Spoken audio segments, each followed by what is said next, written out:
Hi guys, welcome back to my channel. So today I'm going to show you how I made this really cool raffle draw box. But before we get into that, please hit that little red subscribe button down below and click the little bell right next to it so you don't miss any of my new videos. Now let's get started. For this project you will need 4 square frames from the Dollar Tree, black foam core board, any inserts that you would like to put in your raffle draw box, and E6000, a box cutter, and some black paint with a paintbrush and some double-sided tape. We're going to start by removing the inserts from each frame.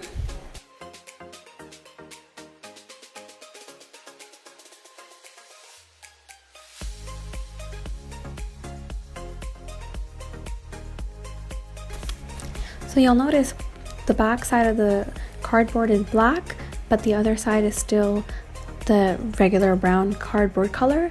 Now if you like, you can paint this black. I'm not going to do that, I'm just going to leave it as is. Now remove the glass from the picture frame, and you're going to use this to measure out where you need to cut your insert. Place the glass in the center of your raffle prize sheet and just make sure it's centered properly, and then just cut the edges off so you'll have a square sheet.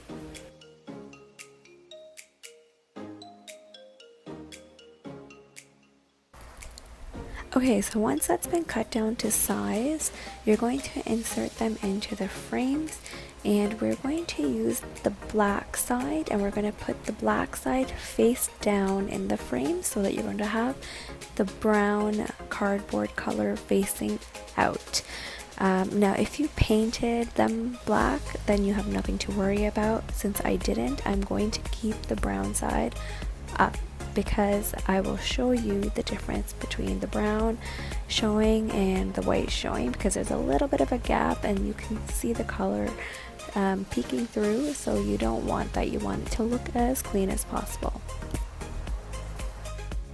So what I am doing is putting 2 inserts front and back that has the raffle prize, and then the 2 side inserts are going to be just a little thank you note from the team that we're holding this fundraiser for. Mind you, in this tutorial I am missing one of the pages, so I'm going to show you just the 3 pages, but normally that's how you would do it.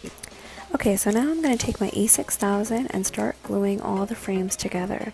Just make sure that everything is facing in the right direction. The last thing you want to do is have everything dry up and then realize that you glued something upside down. So just be sure you're gluing everything in the right direction, and you're going to be creating a cube. Once all 4 sides have been glued together, we're going to leave this for about a couple of hours before we start working on it again, although you need a good 24 hours before it's completely firm. You got, and look how much subscribers you got. I don't have that many. Yeah, you got 390 subscribers. Yeah, that's not a lot. Some people. I know. Say oopsie daisies.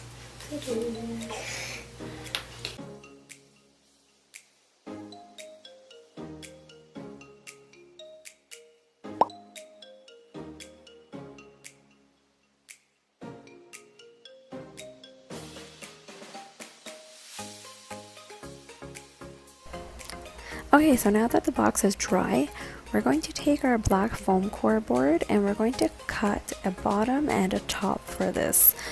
Now here you can see the edge of my foam core is black, so if you have a white edge, just take some of that black acrylic paint and just paint in the sides, but cut the foam core down to what you need first, and then just paint in the sides because the white will not look good. And if you're looking for a black foam core with a black edge, you can actually find that at Dollarama here in Canada. They carry the one with the black edge. So I'm placing the foam board on top of the box so I can use a pen to mark the spots where I need to cut. In hindsight, I think back now, I could easily have just put the box on top of the board and traced around, which probably be so much easier. I don't know why I chose a difficult path, so you guys could probably do that. Just put it on top of the foam board and use a pen and trace around. Okay, so as you can see, I clearly do not have a ruler. I'm using a piece of wood that I used in a previous project. I think my son has been in my craft room because I cannot find my measuring tape or my ruler.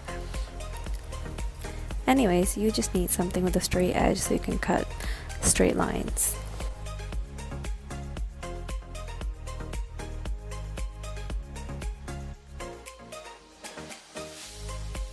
So when you're gluing the foam to the bottom of the box, be sure to use the E6000, not the hot glue, because you need a strong base.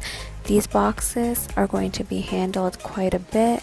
They're going to move around a lot and people are going to be putting raffle tickets into them, so you just need to make sure the bottom is strong. So be sure to use a very strong adhesive and not hot glue, because hot glue can easily come off. So here I'm just going to show you one of the boxes that we already used at the fundraiser. That's why it's pretty beat up. But you can see how we have attached the top and we've left it open so that you can pick the tickets out when it's time for the draw. And what you can do is you can either cut the top a little smaller so you're leaving a slight opening in the front, and that way people can drop their tickets in that way.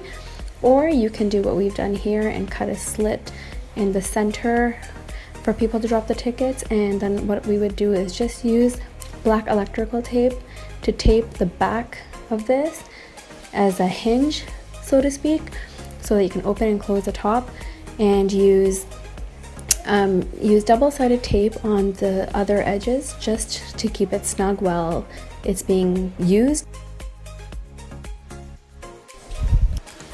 The other thing I'd like to point out is in this box, you'll notice that 3 sides are frames, and then the last side, the back side, is actually made out of foam board. Reason being is we had to make about 9 raffle boxes for this event, and because it is a fundraiser, the point is to generate revenue, not spend money. So we decided let's skip the back frame and just do foam board at the back because it's going to be hidden anyways. Now with this method, you have to keep in mind that there is a gravitational pull towards the front because the frame is obviously heavier than the foam, so it is a little off balance. So when you're handling it, you need to be very careful that you are holding it tight or firmly so that it just doesn't topple over. If you use all 4 frames, then you have no problem. Everything is full balance and it's very, very durable actually. So there you have it.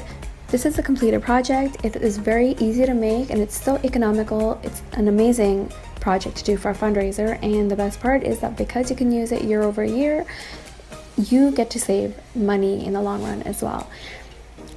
And here we have some images from the fundraiser that these boxes were used at, and the best part is they're actually reusable. You can use them as long as they're handled with care and they don't damage too much. You can use them year over year. All you have to do is open the little tabs behind each frame and change the insert. It's so simple, it's so easy. And also, if your color schemes are different, you can paint these frames. Anyways, I hope you all enjoyed this tutorial. So thank you for watching. Please give this video a big thumbs up. Feel free to share it, comment down below, and most importantly, don't forget to subscribe if you haven't already done so. Thank you guys so much, and I will see you in my next video.